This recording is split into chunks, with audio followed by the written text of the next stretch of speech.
아름다운 소식을 전하는 일 이 제목으로 오전에 일부 말씀을 드렸습니다만 연결해서 이 시간에도 말씀의 은혜를 나누려고 합니다.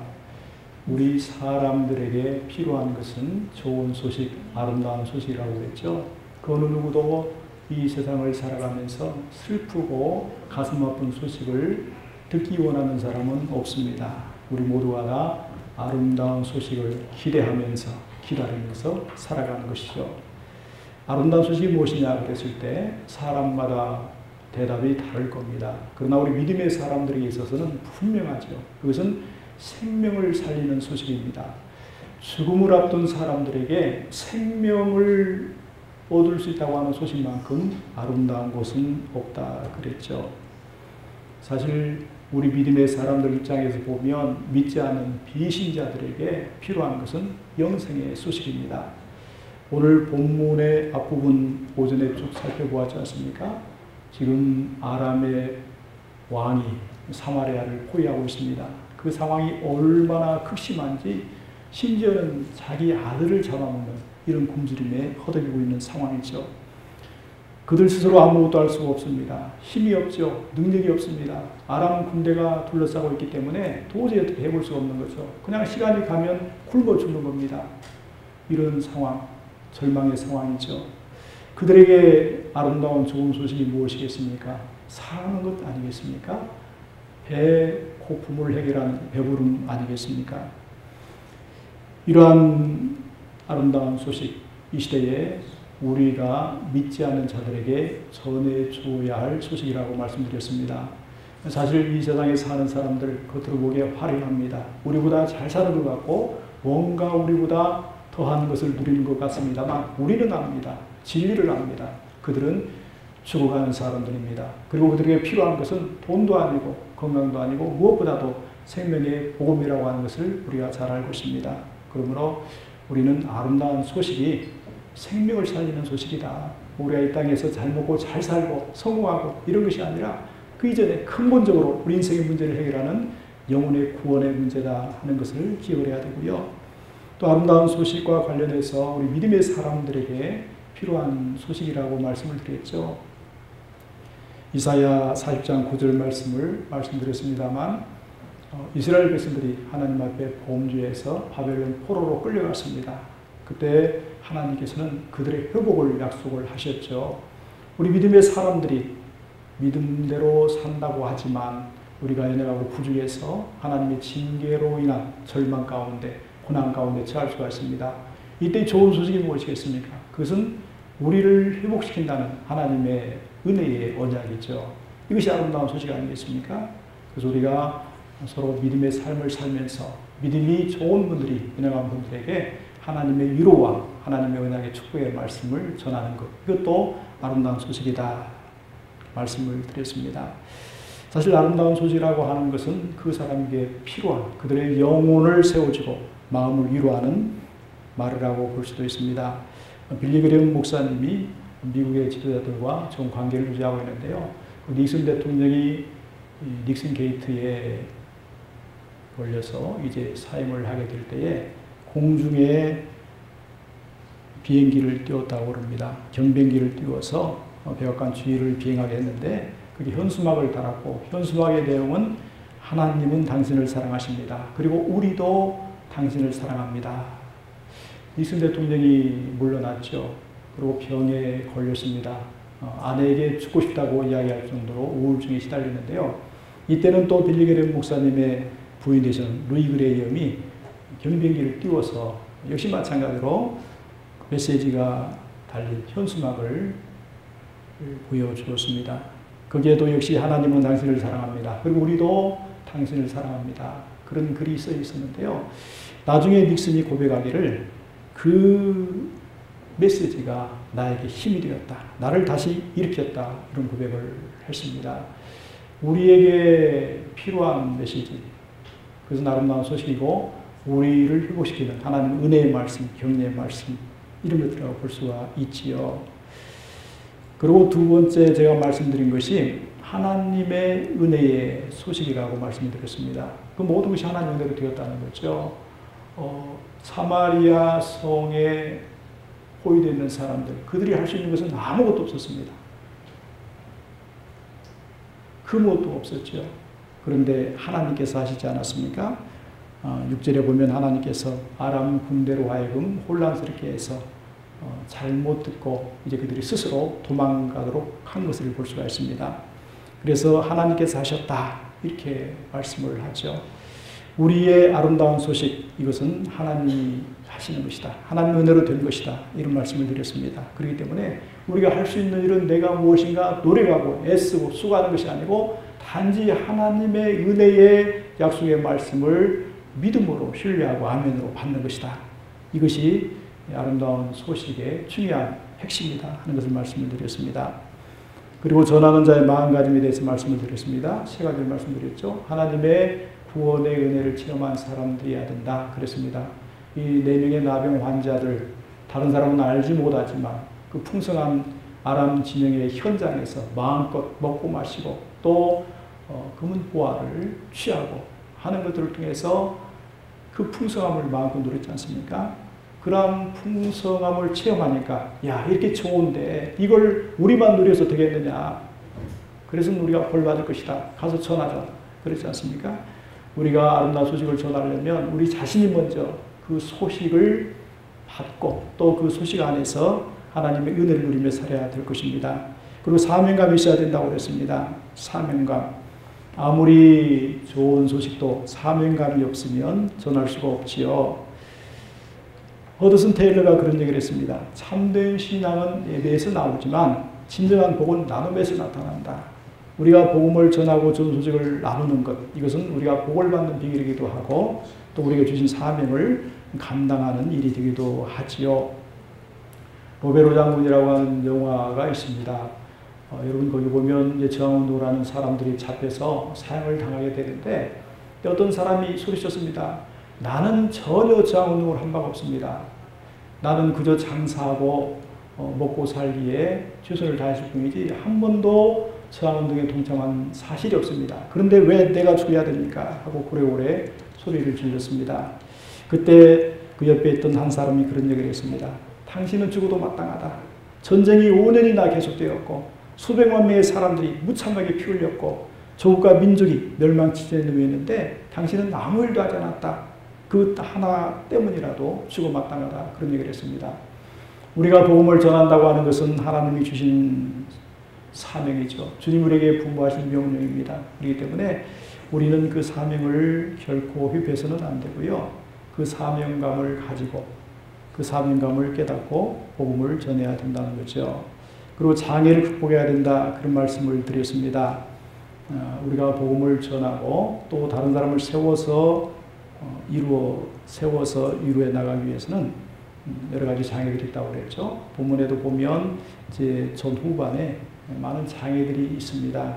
그런 장애들을 극복하면서 결국 복음이 사마리아 성의 사람들에게 전달이 되고 그래서 그들이 이제 배고픔과 굶주림에서 회복되고 생명을 얻었던 것을 볼 수가 있는 것처럼 우리에게도 많은 장애가 있습니다. 자신이 가지고 있는 장애도 있고 환경과 여건, 대상에 대한 장애도 있죠. 이 모든 것들을 극복할 때에 복음을 전할 수 있다. 이런 말씀을 드렸습니다. 이 시간에는 두 가지를 더해서 전하는 자와 그 대상의 다양성과 그리고 또 하나는 전하는 내용의 다양성에 대해서 말씀을 드리려고 합니다. 이 전하는 자와 그 대상의 다양성이라고 하는 것은 오늘 본문을 보면 복음, 아름다운 소식을 전하는데 7장 1절에 엘리사가 나옵니다. 엘리사가 이제 그 복음을 전하죠. 여호와의 말씀을 들을지어다 그러면서 여호와께서 내일 이맘때에 사마리아 성문에서 고운 밀가루 한 쌀을 한 세겔로 매매하고 보리 두 수알을 한 세겔로 매매할 것이다. 이것이 이제 결국 내용의 핵심은 같은 거 아니겠습니까? 아름다운 소식 복음 있죠. 이 전하는 자를 보니까 엘리사가 있습니다. 엘리사가 누굽니까? 하나님께서 세운 하나님의 선지자죠. 하나님의 종입니다. 그리고 엘리사는 사명자 입장에서 앞으로 될 일을 지금 전하는 겁니다. 그렇죠? 그리고 전하는 자 중에 또 나병 환자들이 9절과 10절에서 나오고 있습니다. 그들이 어떤 사람입니까? 그들은 내용은 사실 잘 모릅니다. 하나님이 하신 것인지 아직은 모르죠. 그러나 분명한 것이 있습니다. 그것은 그 내용 자체를 체득했다는 거죠. 체험했다는 겁니다. 그들이 마음껏 먹고 마실 수 있었고 또 금은 보아도 취할 수 있었지 않습니까? 그러니까 어떻게 보면 간증 같은 것들이죠. 내가 체험하고 내가 느끼고 내가 누리는 것, 이것을 전하는 역할을 한 거죠. 또 누가 있습니까? 문지기가 있습니다. 왕궁에 있는 자가 있죠. 11절에 보게 되면 이 나병 환자들이 문지기에게 얘기를 합니다. 그러면 문지기가 또 이제 왕궁에 있는 자에게 얘기를 해서 그가 이제 왕에게 이야기를 하죠.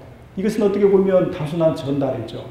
문지기로서의 임무입니다. 주어진 사명이죠. 그래서 아무 감동 없이 어쩌면 밋밋하게 그 사실만 그대로 전했을 것입니다. 그리고 또 왕이 있습니다. 12절에 보면 왕이 이 소식을 전하게 되는데 그 상황은 좀 다르죠. 어떤 상황입니까? 사실은 이 소식 자체에 강조점이 있지 않습니다. 왕의 입장에서 보면 야, 이게 혹시 아람 군대가 뭔가 괴계를 쓰는 것이 아니냐. 이거 그런 식으로 다 도망간 것처럼 하고 있다가 사마리아 성에서 사람들이 나와서 음식을 취하려고 하면 그때 어디선가 나와서 죽이려고 하는 것 아니냐. 그런 생각을 했거든요. 어떻게 보면 하나님 역사에 대한 몰리 예고 불신이죠. 어쨌든지 간에 오늘 본문 앞뒤를 보면 선지자, 나병 환자, 문지기와 왕궁에 있는 자, 왕, 이런 여러 종류의 전하는 사람들이 있습니다. 그리고 그 내용도 다양하죠. 우리는 현대에 이 점을 좀 기억할 필요가 있습니다. 우리가 전도하면 그냥 뭐 간단하게 하나님의 복음, 이것을 믿지 않는 사람들에게 전하는 것, 이 정도로 생각을 하게 되는데 사실은 그 다양성도 굉장히 많지요. 다양하죠. 요즘 보면 이제 전하는 자, 또 전하는 도구들이 다양해졌습니다. 뭐 목회자는 강단에서 말씀을 이제 전하지 않습니까? 이것도 전도거든요. 꼭 지역에 나가서 사람들에게 복음을 전하는 것뿐만이 아니고 강단에서 복음을 전하는 것, 또 강단에서 말씀을 가르치는 것, 뭐 그런 것들도 결국은 전하는 자가 될 겁니다. 또 여러분들처럼 간증을 통해서 또 자연스럽게 이웃 사람들에게 삶을 이야기할 수 있고 또 때에 따라서는 계획을 따라서 다른 지체들에게 복음을 전하는 일들, 이런 것도 이제 전하는 자의 한 축이 되는 거죠. 뿐만 아닙니다. 뭐 여러 가지 선교사님들의 사역도 있죠. 의료 사역이 있는가 하면 교육도 있고요. 또 케어하는 부분들도 있고, 또 교회로 본다면 전도 프로그램 같은 것들도 있고, 또 우리 뭐 CTS처럼 TV 영상을 통해서 또 많은 사람들에게 하나님 말씀을 전하는 것도 있고, 그래서 이 전하는 자라고 하는 것이 지금의 다양한 발전된 세계 속에서는 여러 가지 새로운 것들이 자꾸 나와지게 될 것입니다.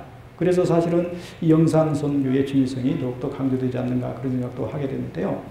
우리가 그런 폭을 넓힐 필요가 있습니다. 본문에 보니까 전하는 자가 그냥 단순히 뭐 내가 가서 복음 전한다 이 정도가 아니고 내가 알지 못하는 상황 가운데서 그러한 내용의 복음들이 많이 증거되고 있다 하는 것들을 우리가 기억할 필요가 있습니다. 이와 관련해서 전하는 내용의 다양성을 생각해 볼 수가 있죠. 앞에서 우리가 좀 보았습니다만 1절에 보면 엘리사는 사실은 무엇을 전하고 있습니까? 하나님의 말씀을 전합니다. 그 뉘앙스가 좀 다르죠. 엘리사는 원래 상황이 회복될 것을 이 얘기를 합니다. 그래서 상거래가 정상적으로 이루어지고 그럼으로 해서 이제 그들이 구원을 받게 된다고 하는 사실을 얘기를 하게 되는데, 그러나 나병 환자들은 그 내용이 무엇입니까? 이미 앞에서 말씀드렸지만 단순히 그냥 자기들이 체험한 것이거든요. 복음의 진리나 이런 걸 모른다 할지라도 야, 내가 지금 이런 상황에서 풍성함을 누리고 있다. 내가 살아갈 수 있는 길을 찾았다. 너희들도 와서 이걸 취하고 나처럼 생명을 얻으라. 그런 얘기 아니겠습니까? 이 내용도 굉장히 다양합니다. 또 이제 뭐 앞에 문직이라든지 왕궁에 있는 자라든지 또 왕이라든지 사실 그 조금씩 차이가 있죠. 복음의 핵심 내용인 예수 그리스도의 대속의 죽으심, 믿음으로 인한 구원, 이런 것뿐만이 아니고 그것과 관련이 없는 것처럼 보인다 할지라도 그와 연관된 수많은 내용의 또 어떤 장르의 복음들이 있다고 하는 것을 우리가 알 수가 있습니다. 그렇기 때문에 우리는 이 다양성도 좀 생각해 볼 필요가 있습니다. 예를 든다면 우리가 꼭 여기에서 복음을 받고 또 복음을 전하고 이런 정도가 아니라 결국 이제 할 수 있다면 모든 부분에 있어서 우리가 마음을 넓게 열고 이제 복음을 전하는 방법들을 찾아나가야 된다는 거죠. CTS 영상 선교의 필요성도 아마 이런 측면에서 강조가 된다고 생각을 합니다. 사실 보면 말씀을 선포하는 것도 있고요. 또 간증하는 것, 또 대담하는 것들, 또 어떤 찬양이라든지 교육이라든지 다양한 프로그램들이 있지 않습니까? 그래서 이 시대에 다양한 사람들의 다양한 욕구를 충족시켜 줄 수 있는 그러한 방법들의 어떤 다양성을 만족시켜 줄 수 있는 방안들이 강구가 된다고 하는 것들을 생각해 볼 수가 있습니다. 결국 이제 우리가 지혜롭게 전도한다고 하는 것은, 전도에 동참한다고 하는 것은 시대의 흐름을 따라서 또 우리 주변에 주어진 환경과 여건 속에서 그러한 것들을 지혜롭게 잘 선용하고 또 그러한 것들을 복음을 전하고 하나님의 뜻을 이루는 일에 사용해가는 그러한 삶을 실천하는 것이라 그렇게 생각을 합니다. 말씀을 정리하도록 하겠습니다. 우리가 아름다운 소식을 전한다고 하는 것은 지극히 당연한 것입니다. 우리가 선택할 수 있는 것이 아니고 필연적인 것이죠. 안 하면 안 되는 것입니다. 근데 그 소식 자체가 무엇이냐 그랬을 때 생명과 회복에 관한 것이라고 그랬고요. 이것은 우리의 능력이나 힘으로 되는 것이 아니고 하나님의 절대적인 은혜로 되었다고 말씀을 드렸습니다. 이러한 소식을 전하기 위해서 저희가 마음 가진 자세가 필요한데 그것을 제가 세 가지를 말씀을 드렸죠. 우리에게 일단 사명감이 있어야 된다 이런 말씀을 드렸고요. 또 장애를 극복할 수 있어야 된다. 은혜를 체험해야 된다. 그런 말씀들을 제가 드렸습니다. 그리고 네 번째로 이제 전하는 자와 그 대상이 다양하다 이런 말씀을 드렸고요. 그리고 다섯 번째로 전한 내용도 다양하다. 그래서 이 시대의 다양성, 이 다양성에 따른 다양한 방법들을 우리가 지혜롭게 찾아보고 또 거기에 적극 동참해서 아름다운 소식이 온 세계에 마음껏 전파되어서 많은 영혼이 하나님 앞에 돌아오는 귀한 역사가 있기를 주님의 이름으로 축원을 드립니다.